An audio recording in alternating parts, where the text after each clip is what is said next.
Lei dos gases ideais. Quando uma determinada massa de gás passa por uma transformação isobárica, o que seria uma transformação isobárica? É uma transformação que mantém a pressão constante. Então, daquelas três variáveis que nós definimos, volume, temperatura e pressão, as únicas duas que vão variar são volume e temperatura. E o que foi observado pelo Charles e o Gay-Lussac? Que se você mantém a pressão constante, o volume vai variar mantendo-se diretamente proporcional à temperatura. Então, nós podemos ver que o resultado encontrado pelo Charles é resumido por meio dessa fórmula. Olha só. Volume é proporcional à temperatura, onde a constante de proporcionalidade é o K1, um K. Tá? E essa constante de proporcionalidade, ela depende da pressão. Vamos lembrar que a pressão é fixa. Nós fizemos uma transformação isobárica e plotarmos num plano volume versus temperatura, nós vamos obter uma reta. Então, o nosso sistema, o nosso gás, ele tem uma temperatura T1, um volume V1, e ele vai para uma temperatura T2, um volume V2, passando por diversos estados, e esse comportamento é o quê? A lei que rege essa transformação é uma reta nesse plano volume-temperatura. E o mais interessante é que essa expressão é válida, ou seja, V1 por T1 é igual a V2 por T2, e ambos aqui são proporcionais a essa constante, e nós já afirmamos que essa constante tem a ver com a pressão. E como que essa constante se relaciona com a pressão? Se nós tivermos aqui um outro gás submetido a uma outra pressão, por exemplo, vamos supor que nós temos aqui uma outra reta aqui embaixo, ou tenhamos uma reta aqui em cima.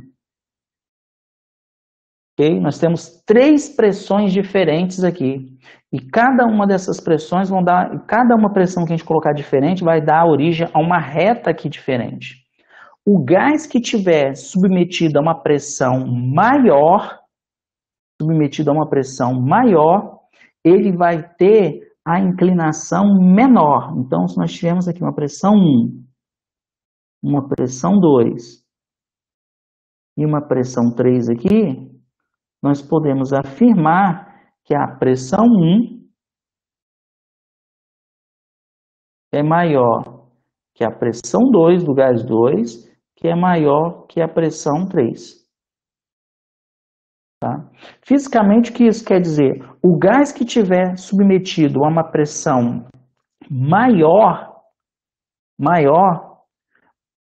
um aumento grande da sua temperatura vai produzir um aumento pequeno no seu volume. Agora, o gás que tiver uma pressão muito baixa, uma variação pequena na sua temperatura já vai produzir uma variação grande do seu volume, porque vamos lembrar, a pressão tem que ser mantida constante. Então, o sistema, quando a temperatura aumenta ou diminui, o volume tem que aumentar ou diminuir de maneira a manter a pressão constante. Então, se a pressão for muito baixa, o que acontece? A pressão é muito baixa e ela tem que se manter nesse valor baixo. Então, se a temperatura varia só um pouquinho, se nós não aumentarmos muito o volume, a pressão vai mudar.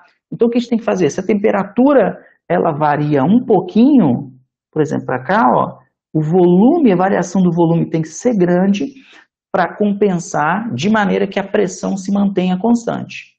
Agora, se a pressão está muito alta e eu quero que ela se mantenha nesse patamar, e eu vario a temperatura de T1 até esse valor aqui, ó, o volume não vai precisar variar muito para manter a pressão. Então, o importante é isso, né? O volume e a temperatura podem variar, mas mantendo a pressão constante. Então, o gráfico que tiver a menor inclinação é aquele que tem a maior pressão, o gráfico que tiver a maior inclinação é aquele que tem a menor pressão. Então, essa foi a lei de Charles e Gay-Lussac. Uma outra resultado importante encontrado pelo Charles é uma transformação isovolumétrica. Na transformação isovolumétrica, a pressão ela se mantém diretamente proporcional à temperatura. Então, nesse tipo de transformação, o volume agora não varia. O volume tem que se manter constante. Então, pensa numa caixa onde as paredes são rígidas e, por consequência, se você aumenta a temperatura, a pressão também aumenta. Mas a pergunta é, como que essa pressão aumenta? Ela vai aumentar mantendo-se diretamente proporcional. E a constante de proporcionalidade, que nós chamamos aqui de K2, é uma constante de proporcionalidade que depende do volume. Tá? Depende do volume. Então, se nós colocarmos num gráfico de pressão versus temperatura, se nós desenharmos vários estados diferentes, nós vamos obter uma reta. Por quê? É isso que diz a lei. A transformação isovolumétrica, ou lei de Charles, diz que a pressão é diretamente proporcional à temperatura.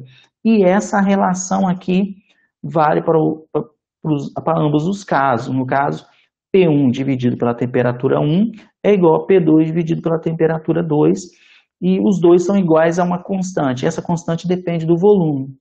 E aí o resultado é muito parecido, porque nós podemos ter várias retas aqui com várias inclinações. Cada uma dessas retas é um gás com um volume diferente. Então, o gás que tem um volume maior é aquele que vai ter a menor inclinação. Então, se nós colocarmos aqui V1, esse gás tem um volume V2, e esse gás aqui tem um volume V3, pode ser o mesmo gás com volumes diferentes, né? Nós podemos afirmar aqui que V1 é maior que V2, que é maior que V3. Tudo bem? Então, o gás que tiver um volume maior, a inclinação da reta vai ser menor. Tá? Por quê? Se o gás tem um volume muito grande, se você mexe com a temperatura dele, aumenta a temperatura, a variação na pressão vai ser pequena. Por quê? Porque ele tem um volume muito grande. Agora, se o gás ele tem um volume pequeno, que no caso aqui é o caso do V3, se você muda um pouquinho a temperatura dele, a pressão vai variar muito. Por quê? Como ele tem um volume pequeno, se você aumenta um pouquinho a temperatura dele, a pressão vai aumentar muito, porque o volume dele é pequeno e tem que se manter pequeno. Lei de Boyle. Quando determinada massa de gás sofre uma transformação isotérmica, o que é uma transformação isotérmica? É uma transformação que mantém a temperatura constante. A lei de Boyle diz que a pressão, nesse caso, vai ser inversamente proporcional ao volume. Ou seja, a lei de Boyle é descrita por essa expressão, ou seja, pressão vezes volume é igual a uma constante. E essa constante, como ela não varia, ela é uma constante que depende da temperatura, por isso que é uma transformação isotérmica.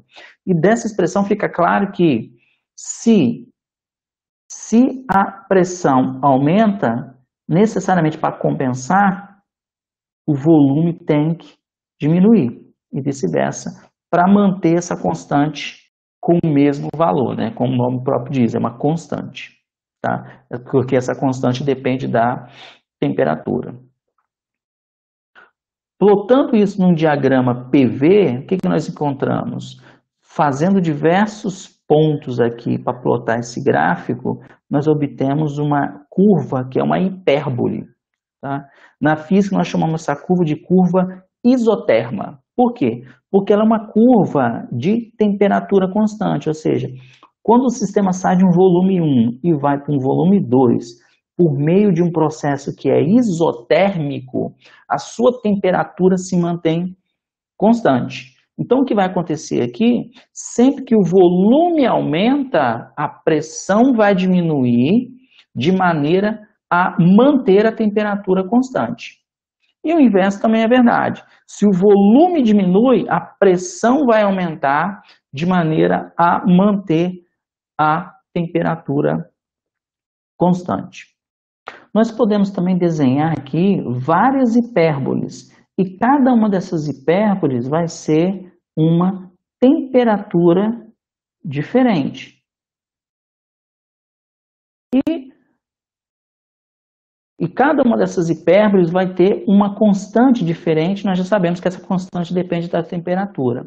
Quanto mais distante a hipérbole estiver da origem 00, a temperatura será maior. Então, quando essa hipérbole se aproxima do eixo, a temperatura é baixa, quando ela se afasta do eixo, a temperatura é alta.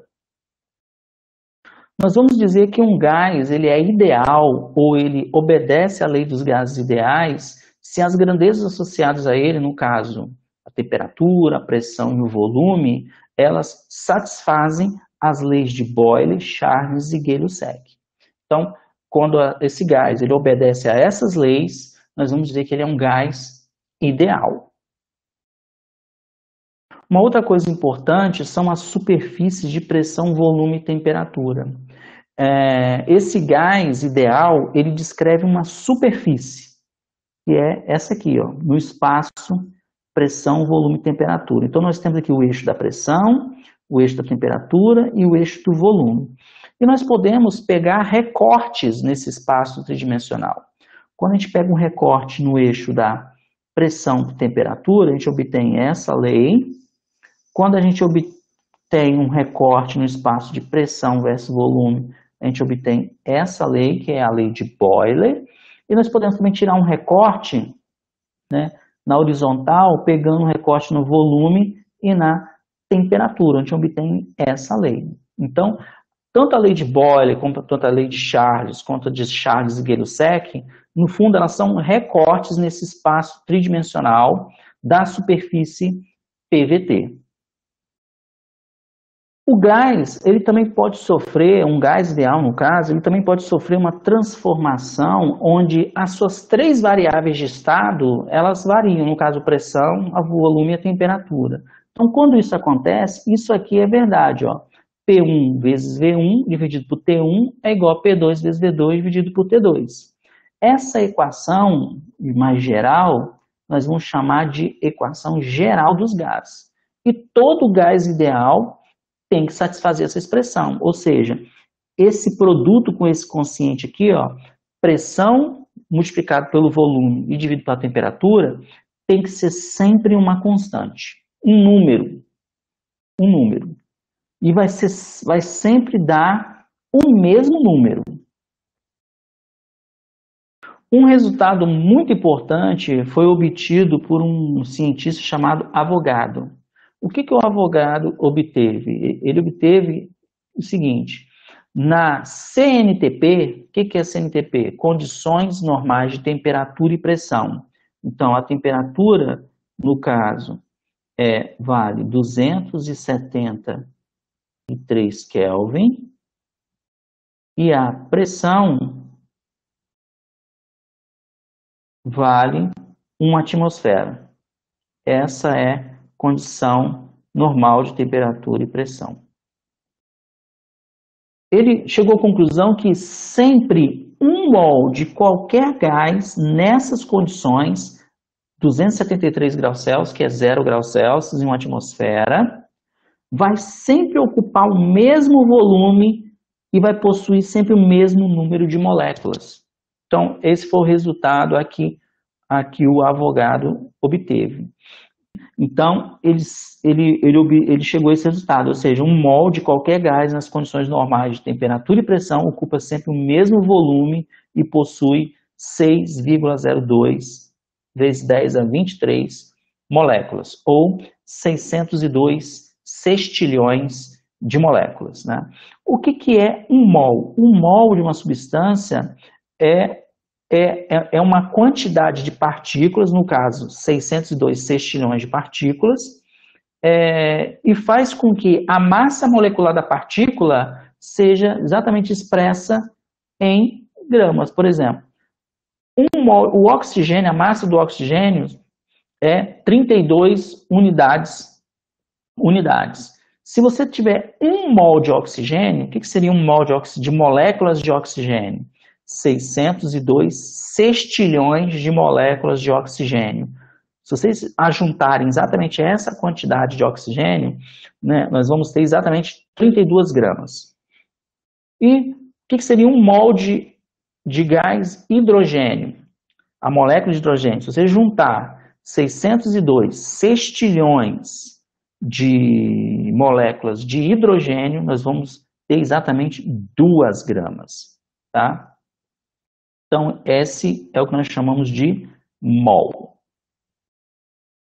O que nós podemos fazer? Nós sabemos que o gás ideal, ele satisfaz essa expressão aqui, ou seja, pressão multiplicado pelo volume, dividido pela temperatura, tem que ser sempre igual para qualquer estado. Se é sempre igual para qualquer estado, vamos fazer isso para um estado que nós conhecemos, que é o estado da CNTP. E o que diz o estado da CNTP?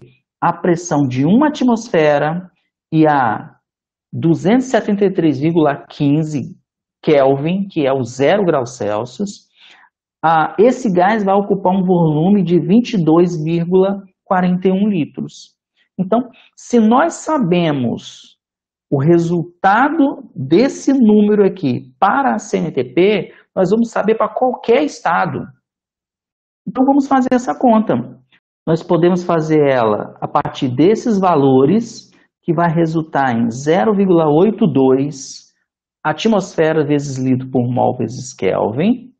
É o resultado utilizado também, mas nós podemos transformar esses valores para o sistema internacional, ou seja, pegar uma atmosfera, transformar para 1,03 vezes 10 a quinta newton por metro quadrado e pegar o litro e transformar para metro quadrado também. Utilizando esses valores aqui, que são valores que estão no Sistema Internacional de Unidades, a gente obtém 8,31 Joule por mol vezes Kelvin. E aí, nós temos que ver o seguinte, ou seja, essa constante, esse número aqui, vai ser igual a 8,31 para 1 mol, ou no Sistema Internacional, no caso, ou 0,82 também para 1 mol, mas no sistema que não é internacional. E a gente pode escolher qual dos dois utilizar. O mais utilizado é o Sistema Internacional, que é 8,31. Então, isso para 1 mol. Então, nós chegamos à conclusão que esse número PV dividido por T vai ser igual a um R, onde nós vamos chamar esse número 8,31 de R. E se nós considerarmos se aquele valor era para 1 mol, para N mols, o que nós vamos ter? Nós vamos ter esse valor multiplicado por N. E com isso, resolvendo, passando a temperatura aqui para o outro lado, nós vamos ter PV igual a nRT. Essa é uma equação muito famosa na física, chamada equação de Clapeyron, PV igual a nRT. Uma coisa muito interessante observar dessa equação, que ela é uma equação que foi obtida a partir da lei do gás ideal, foi obtida com a suposição de que o gás ideal estava na CNTP, mas nós sabemos que aquela relação vale para qualquer estado do gás. Com isso, nós obtivemos essa constante R, que é a constante universal dos gases. Por quê? Porque sempre vai ser esse valor, 8,31 Joule por mol vezes Kelvin. Note que vale 8,31 Joule para cada mol e para cada Kelvin. É assim que a gente lê. Então, PV igual a RT. O que é importante observar dessa equação? Claramente é uma equação que envolve pressão, volume e temperatura. E, uma vez estando definido a pressão e o volume, note, a partir da equação, que a temperatura já está definida também. Então, essa é uma equação de vínculo. Então, nós chamamos essa equação de uma equação de vínculo. Por quê? Ela vincula essas grandezas e uma vez tendo duas grandezas, ou a pressão ou a temperatura, ou volume ou temperatura, você já tem a outra grandeza, a terceira. Então, basta você ter duas grandezas para você ter a terceira. E por que nós podemos dizer isso? Porque o N é um número de mols, você sabe o número de mols. E o R é uma constante, é 8,31. Então, as únicas variáveis aqui são pressão, volume e temperatura, que são as variáveis de estado do gás. Nós podemos escrever a equação de Clapeyron de uma outra maneira. Essa maneira que a gente escreve dessa maneira não é muito utilizada pelos físicos, porque aqui entra o número de mols e a constante universal dos gases. Mas podemos utilizar um recurso, por exemplo, o número de partículas. Como é que a gente pode obter o número de partículas? Pega o número de mols e multiplica por esse número, N0. Esse N0 é os 602 sextilhões de partícula, é o número de Avogadro. Então, 602 sextilhões de partícula é o que nós vamos chamar de número de Avogadro. Se você pega o número de mols e multiplica pelo número de Avogadro, né, cada mol equivale a 602 sextilhões de partícula. Se você quer saber o número total de partícula, pega o número de mols e multiplica pelo número de Avogadro. Com isso, você obtém o número total de partículas. Fazendo isso, o que nós podemos fazer? Você pega o PV igual a nRT. Então, no lugar do N, que é o número de mols, coloca N grande dividido por N0. RT. E essa constante aqui, que é a constante universal dos gases, dividido pelo número de Avogadro, nós podemos chamar ela de K. Então, a equação fica PV igual a N, que agora é o número de partículas, KT, onde K é uma outra constante. Uma outra constante que a gente obtém como? Nós pegamos o R, que é 8,31, e divide pelo número de Avogadro, que é 602 vezes 10, 602 sextilhões de partículas, 23. Note que você está pegando um número que é da ordem de 10 e dividindo ele por um número da ordem de 10 elevado a 23. Então, esse número é muito pequeno. Na prática, ele vale 1,38 vezes 10 a 23, a menos 23 Joule por Kelvin. Então, essa constante é uma constante muito pequena.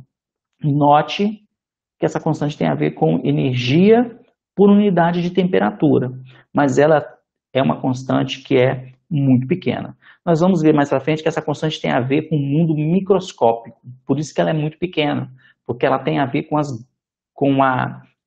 a escala de energia do mundo microscópico. Então, nós podemos também utilizar a equação de Clapeyron dessa forma, que é PV igual a NKT.